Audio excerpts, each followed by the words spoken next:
I'm Joel McCower here in GreenBiz Studio at Verge, Hawaii with Christy Riccardi, a Regional Director at the Department of Homeland Security. Christy, you focus on infrastructure, and increasingly you're not just talking about secure infrastructure, but resilient infrastructure. What does that mean? Well, I think a resilient infrastructure encompasses a far bigger problem space than just security.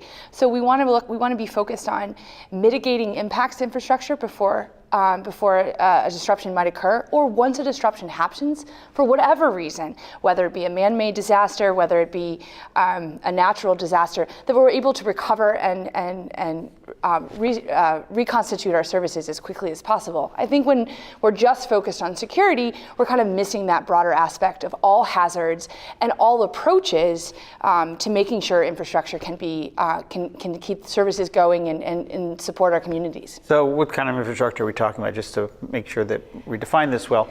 Well, it really could be almost anything. We tend to talk a lot about lifeline infrastructure, which is going to be energy. It's going to be water, wastewater, healthcare, medical services. But it also is things like our public venues, stadiums, malls, because that's an important part of our communities and potentially could be disrupted, and something we want to make sure we can keep going through a resilient approach. So part of your region includes Hawaii. What do you see as some of both the challenges and opportunities in a more resilient Hawaii? So I think Hawaii has the special challenge of being quite a bit away from the mainland. And I think that introduces some unique challenges, from having to be a little bit more self-sufficient. Things that are available in the mainland, like bringing in trucks or sending a ship out or a train down, aren't as easily done here. And so I think that means Hawaii has to look at planning, investing, and putting strategies in place for mitigation that's going to keep them even more resilient, given that they're going to largely be solving this on their own. I think some of the unique things, though, the opportunities that Hawaii presents, is an amazing culture and community where folks naturally work together.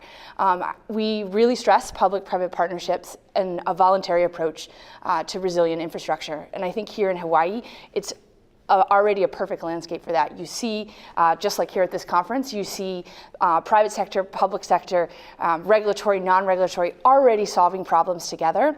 I think some pieces that come into play for Hawaii when we're looking at Lifeline. So what are the other infrastructure pieces that are relying on energy or water that we may not realize are sustaining an important part of Hawaii or the region or even the nation? And we've seen that in some other disasters where it was unknown to us that there was maybe a manufacturer of something that wasn't necessarily supporting the local community, but it was supporting the national community. How do we make sure we know that in advance? And I think that's through working together. And Hawaii has that amazing community already in place, and we just need to keep at it. Yeah. I know Puerto Rico is way outside of your jurisdiction, but I'm sure you've watched that. What have you learned about resilience and recovery from Puerto Rico?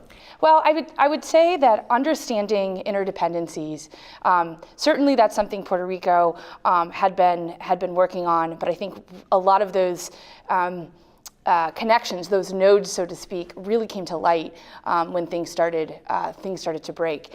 I think also understanding that in advance really helps prioritize restoration. So it may not always be immediately obvious what needs to come back online first, but if through planning and looking at interdependencies, you can be that much more prepared. So I think that's something we've learned there. I think we've already mentioned having plans in place for being able to be self-sufficient and being able to have contingencies that don't rely necessarily on additional supplies or additional services come in.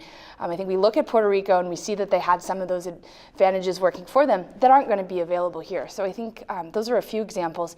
I think also reliance on transportation. So we do talk a lot about, like I said, energy and water, but we need to be able to move things around, whether it's getting it here to the island or getting it distributed among the island. And I think that's something we absolutely saw in Puerto Rico that would be important here too. Keeping infrastructure going is a critical function, and thank you for overseeing all of that. Christy Riccardi is Regional Director at the Department of Homeland Security. Thank you so much, Christy. Thanks for having me.